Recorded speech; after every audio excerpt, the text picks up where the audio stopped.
say family ties run deeper than anything. But what happens when the ones you'd sacrifice everything for are the ones plotting against you? My name is Sarah, and I once believed in loyalty, love, and the unbreakable bonds of family. I thought kindness was always repaid, and trust was untouchable. But this is the story of how my husband, my sister, and my own mother betrayed me over a lie, and how I showed them what it means to face consequences. It all began, as most heartbreaks do, on an ordinary day. Sunday family dinners had become a ritual, not because anyone asked, but because I made them happen. My home was the gathering place. I cooked elaborate meals, set the table with care, and sent everyone home with leftovers and full bellies. That evening, I'd even prepared my mother's favorite beef bourguignon and spent hours perfecting a caramelized creme brulee. My husband, Nathan, barely looked up from his phone. My sister, Emily, was already on her third glass of Merlot. My mother, as usual, showed up late, grumbling about traffic despite living just 10 minutes away. Still, I smiled, because that's who I was. For years, I'd been the fixer, the problem solver, the one who kept everything together. Nathan worked sporadic photography gigs, claiming he needed creative freedom. Emily couldn't hold a job for more than a few months, and Mom, since Dad passed, she'd struggled, but she never questioned how her bills got paid because I took care of it all.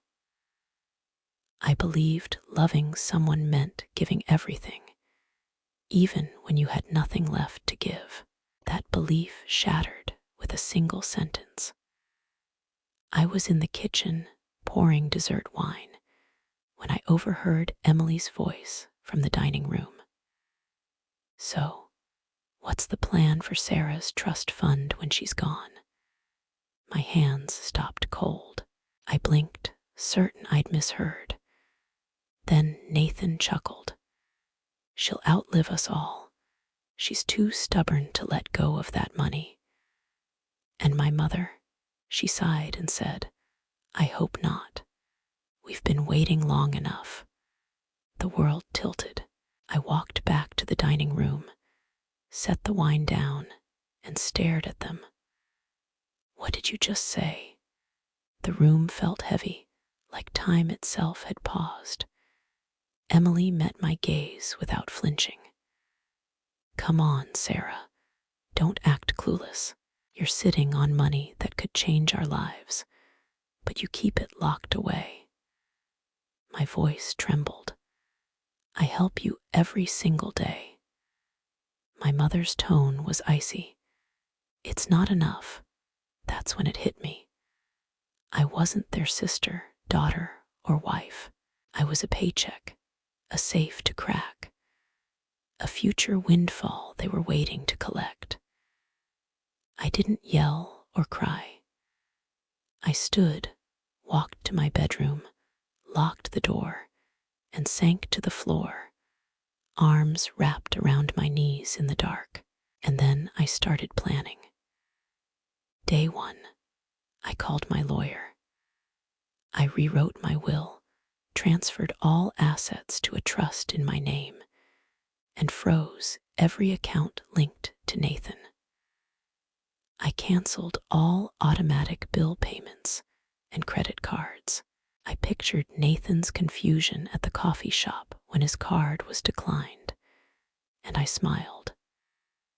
Day 2, I cataloged everything: my house, my business accounts, my emergency savings.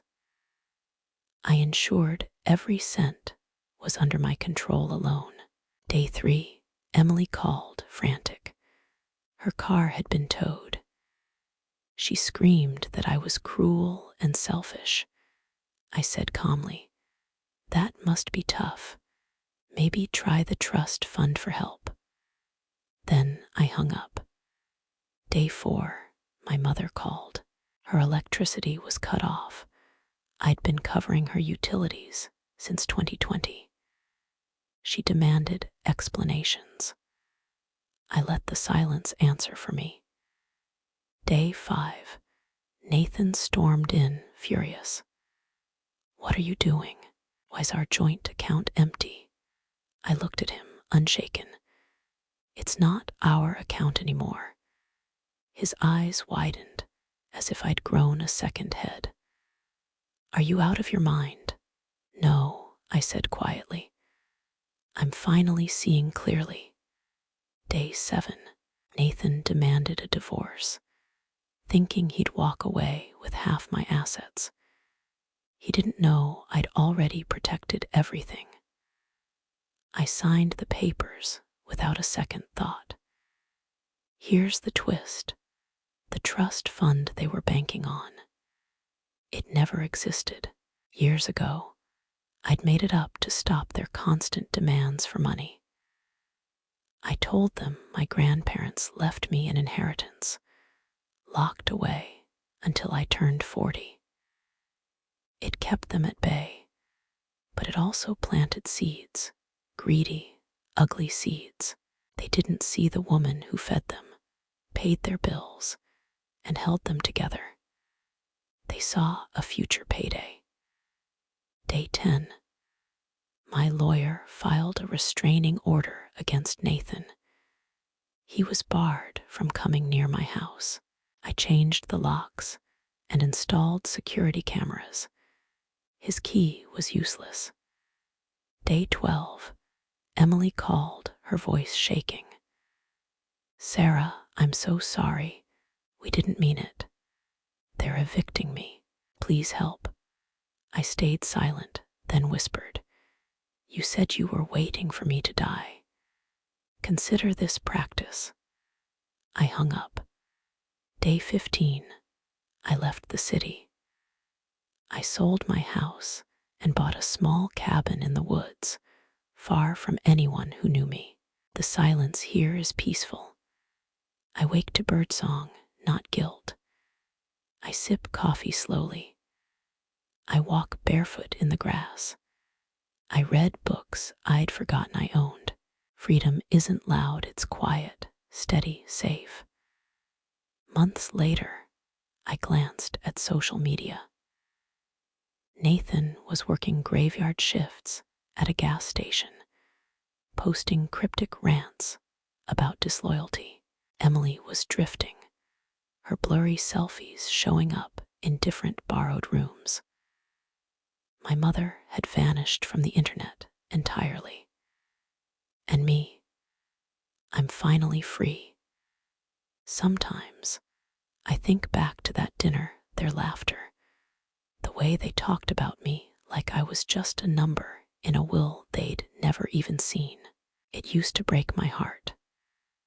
Now it fuels me. Here's the truth they never grasped.